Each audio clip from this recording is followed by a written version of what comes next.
Very nice problem from increasing decreasing topic. ठीक है, देखो ध्यान से, द वैल्यू ऑफ ए की वैल्यू बतानी है for which the function this x greater than, इसमें साथ में दिया हुआ है x greater than zero is strictly increasing. ये फंक्शन स्ट्रिक्टली इंक्रीजिंग हो, एक्स पॉजिटिव दिया हुआ है, हमें ए की वैल्यू निकालनी है। ठीक है, तो फंक्शन का मैंने डेरिवेटिव किया F dash X, that is two X minus का ये टू ए, टू मैंने कॉमन लिख लिया एक्स माइनस का। अब इंक्रीजिंग फंक्शन होने के लिए हमें क्या चाहिए, एफ डैश एक्स की वैल्यू ग्रेटर देन जीरो चाहिए।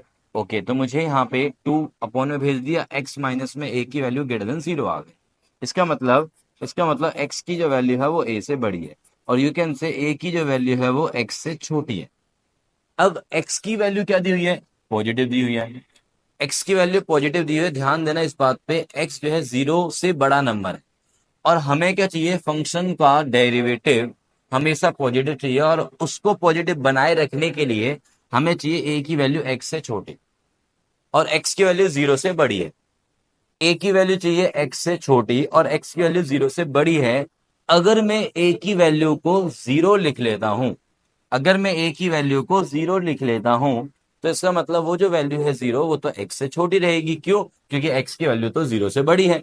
और अगर ए की वैल्यू को जीरो से छोटा कर दिया जाए, ए की वैल्यू जीरो कर दी जाए या ए की वैल्यू जीरो से छोटी कर दी जाए, तो वो वैल्यू हमेशा ही एक्स से तो छोटी रहेगी ही ना।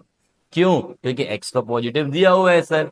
तो इसलिए मुझे ए को एक्स से छोटा रखने के लिए ए की वैल्यू क्या लेनी पड़ेगी, जीरो या जीरो से बड़ी, जीरो या जीरो से छोटी, सॉरी, है ना, जीरो या जीरो से छोटी। इसका मतलब ऑप्शन क्या होगा, ए की वैल्यू जीरो या लेस देन जीरो होंगी। तो आप मुझे कमेंट करके जल्दी से बताना है कि ये क्वेश्चन आपको कैसा लगा।